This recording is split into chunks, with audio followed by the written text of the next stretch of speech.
आप सभी का स्पेशल जेपी जोन में स्वागत है। मैं प्रभात सिंह केमिस्ट्री और बायो की क्लासेस अपने चैनल पे स्टार्ट करने वाला हूँ, ठीक है। तथा इसके साथ साथ 9th और 10th की साइंस की क्लासेस भी स्टार्ट करने वाला हूँ। तो हम लोग चलते हैं पीरियोडिक टेबल के बारे में बात करते हैं। पीरियोडिक टेबल में पहले जनरल बात आप बताऊँगा। पीरियोडिक टेबल बेस क्या क्या चीज़ें हैं, क्या क्या इंपॉर्टेंट चीज़ें इसमें आपको जाननी चाहिए, क्योंकि अगर आपको केमिस्ट्री समझना है तो आपको पीरियोडिक टेबल ज़रूर आना चाहिए।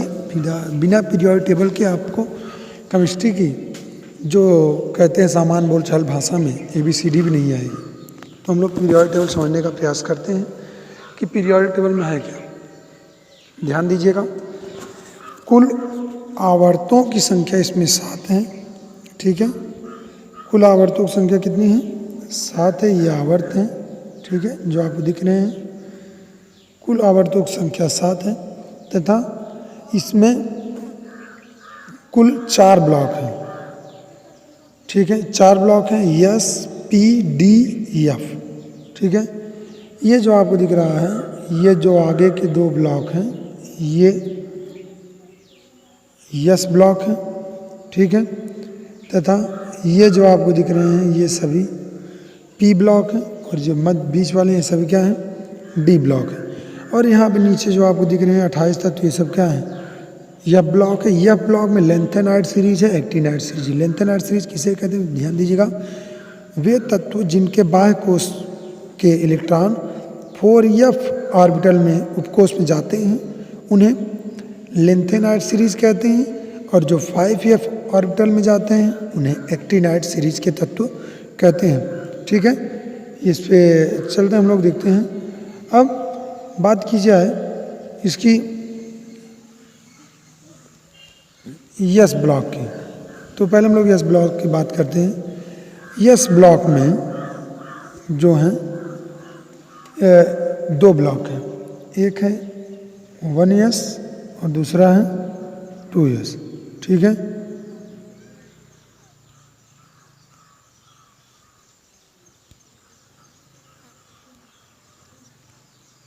वन एस ब्लॉक है और दूसरा क्या है? 2s। 1s का मतलब ध्यान दीजिएगा कि जब बाह्य कोश के इलेक्ट्रॉन S उपकोश में जाते हैं तो उसे क्या कहते हैं? 1s कहते हैं, S1 ऑर्बिटल कहते हैं। तथा जिसमें 2 इलेक्ट्रॉन जाते हैं बाह्य कोश के S उपकोश में उसे S2 ऑर्बिटल कहते हैं, ठीक है।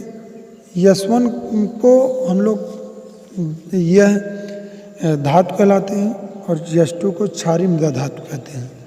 और बात की जाए इस तरफ P ब्लॉक की बात की जाए तो P ब्लॉक में यह अक्रिय तत्व होते हैं। अक्रिय तत्व हैं क्या? वे तत्व जो किसी अन्य रासायनिक तत्वों से क्रिया नहीं करते उन्हें अक्रिय तत्व कहते हैं, ठीक है। इनके बाह्यतम कोश में 8 इलेक्ट्रॉन होते हैं, ठीक है। बात की जाए कि इनका ऑक्टेल कंप्लीट होता है। ऑक्टेल मतलब इनका अष्टक कंप्लीट होता है, ठीक है। जिन तत्वों का अष्टक कंप्लीट होता है या अष्टक पूर्ण होता है वह किसी भी तत्व से क्रिया नहीं करते हैं। बात की जाए तो इनके बाह्य कोश में आप लोग देखेंगे S1 में ये सभी एक बंध बनाते हैं, उसके बाद ये 2, ये वर्ग के 3, ये 4, ये 5, ये उसके बाद 3, फिर 2, फिर 1। ऐसा इसलिए होता है क्योंकि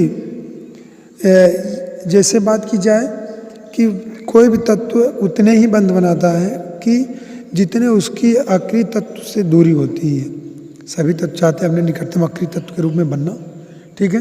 अब बात की जाए जैसे मान लीजिए लिथियम की।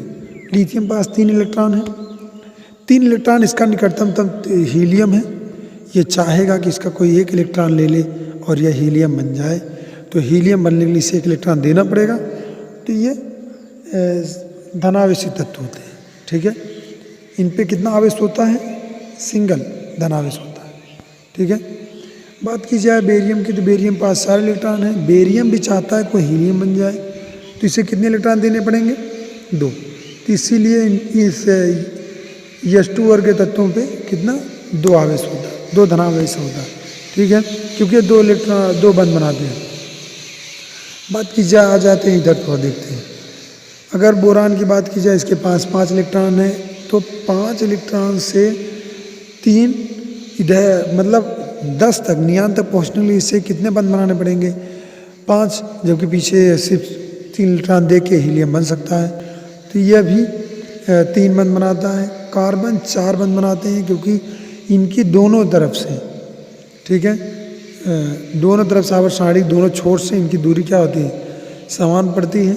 अगर बात की जाए इनकी, तो क्योंकि 6 इलेक्ट्रॉन इनके पास हैं, और जबकि हीलियम 2 पे है, हीलियम पास 2 हैं और ये 6 पे हैं, और यहाँ पर अगर आगे जाएंगे 10, तो ये धनावेश ऋणावेश दोनों के मध्य में रहते हैं। इसीलिए कभी भी आप बहुत कम ही रेयर केस में देखेंगे कि कार्बन पर ऋणावेश आपको दिखेगा, ठीक है, ये या धनावेश दिखेगा। ये 4 बंध बनाते हैं।